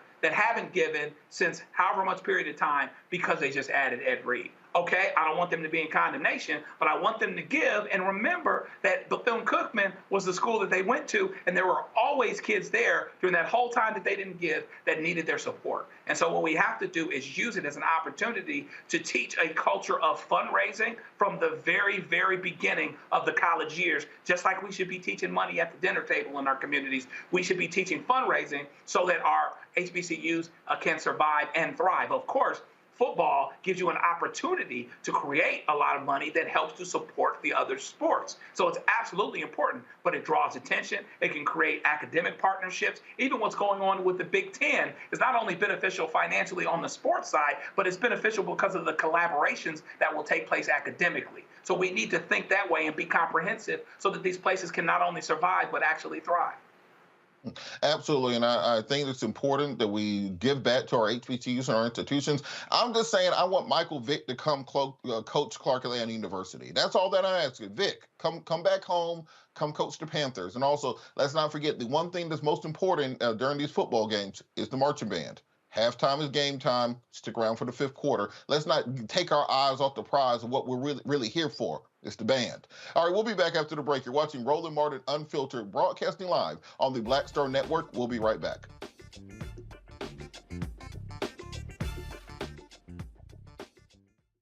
When you talk about blackness, and what happens in black culture. We're about covering these things that matter to us, speaking to our issues and concerns. This is a genuine people-powered movement. There's a lot of stuff that we're not getting. You get it, and you spread the word. We wish to plead our own cause. Too long have others spoken for us. We cannot tell our own story if we can't pay for it. This is about covering us. Invest in black-owned media. Your dollars matter. We don't have to keep asking them to cover our stuff. So please support us in what we do, folks. We want to hit 2,000 people, $50 this month, raise $100,000. We're behind 100,000, so we want to hit that. Y'all money makes this possible. Checks and money orders go to P.O. Box 57196, Washington, D.C. 20037-0196. The Cash App is $RM Unfiltered. PayPal is R Martin Unfiltered. Venmo is RM Unfiltered. Zelle is Roland@RolandSMartin.com. I love directing. It's a different kind of piece. I do believe that the 30 years I was acting was to prepare me for what I'm supposed to be doing and that what I'm really am good at. But when you were acting, were you even thinking about directing? Nope. Were you? So what the hell happened? If you had asked me 15 years ago, I probably would have said, no, I don't know. I was doing Ava DuVernay's first film, I Will Follow. Mm-hmm. And during that process, I think because it was her first film, maybe She's self-taught. Absolutely. I probably gave too many suggestions. And at some point, Ava said to me, I think you're a director and you don't know it.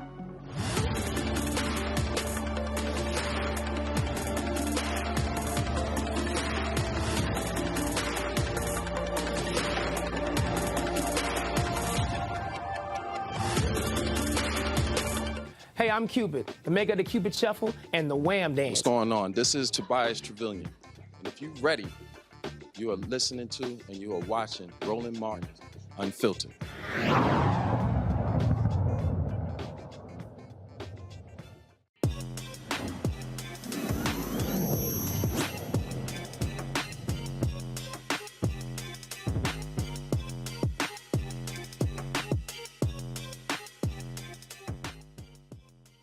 In today's Tech Talk, some of you suck at gardening. Part of the reason is not being able to identify many of the invasive species in your yard that are choking the life out of your tomatoes, your flowers, your grass, etc. Well, one high school senior is changing all that.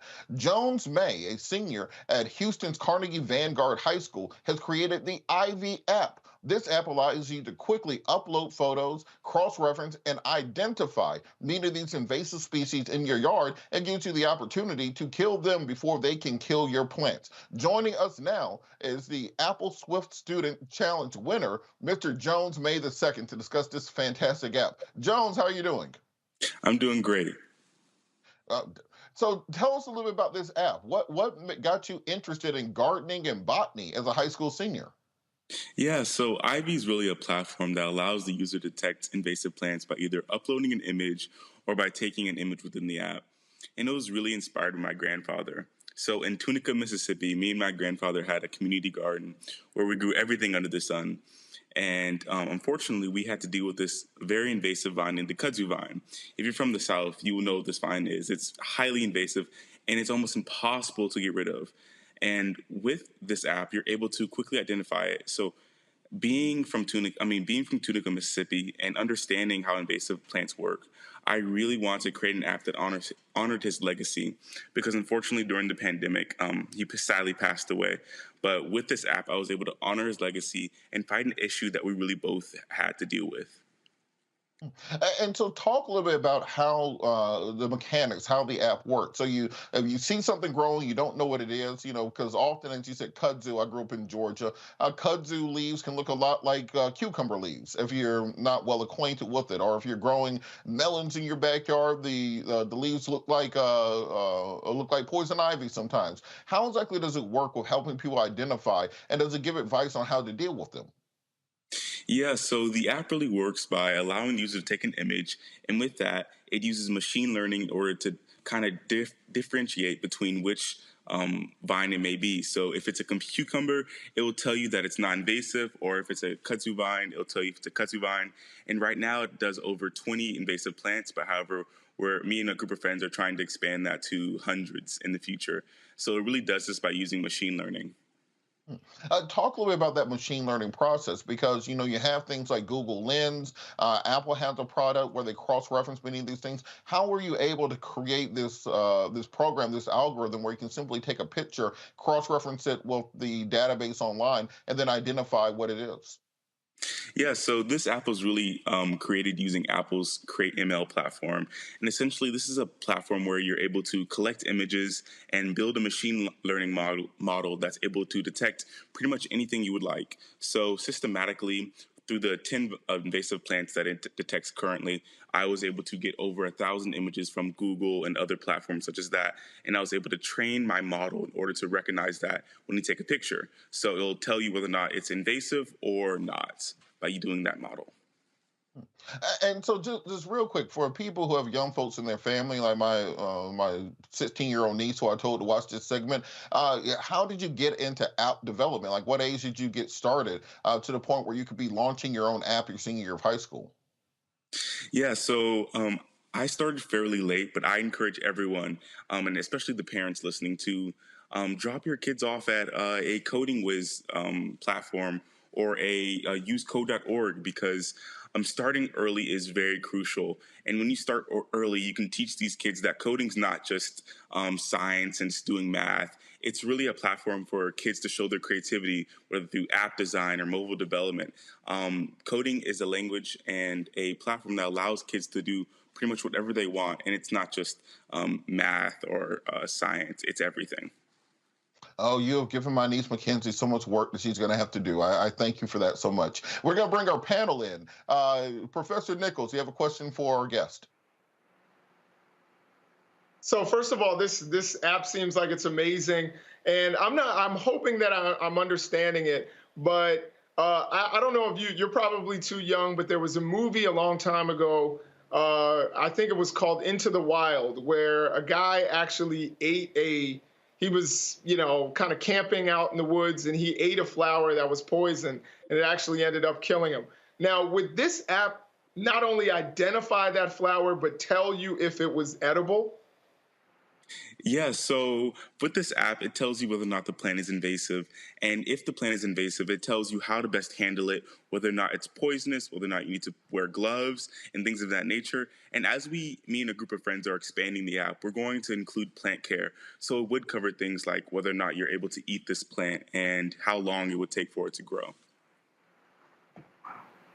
So thank you very much. That is absolutely amazing. Joe, did you have a question for our guest, Jones May? Yeah, Brother May, this is awfully impressive what you're doing. I'm thrilled for you.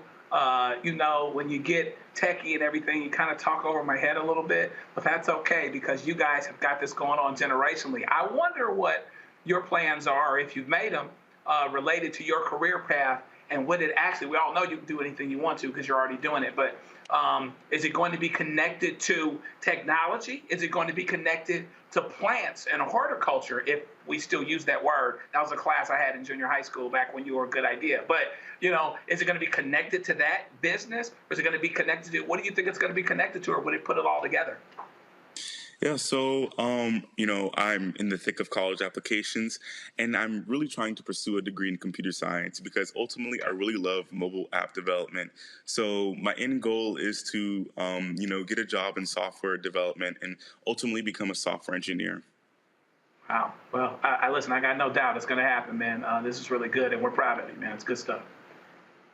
Absolutely. Christina, do you have a question for Jones? I think you might be on mute, Christina. How do users download your app to use it in their own gardens at home? Yeah, so definitely. Ivy is available on the App Store. We are also going to be available on Android in a few months. Bear with us. We are having some technical difficulties as we start to add more and more plant species. But ultimately, in the next couple of months, you'll be able to detect over 100 plants and really suit the user's needs.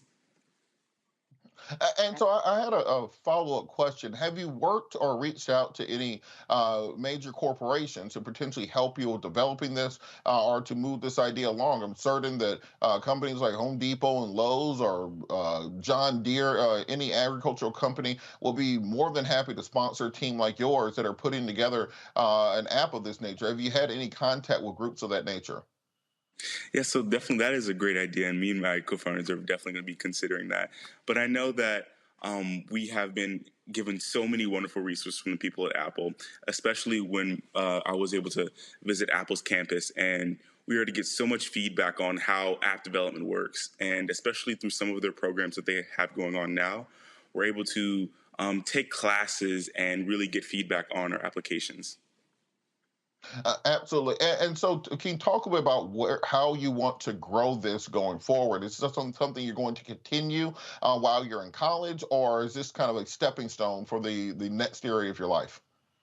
Yeah, so definitely we're going to continue to grow this, especially the freeze that we just had. It made me realize that plant care and delivery is really a thing that should be expanded upon because unfortunately my pineapple plant died because of the freeze.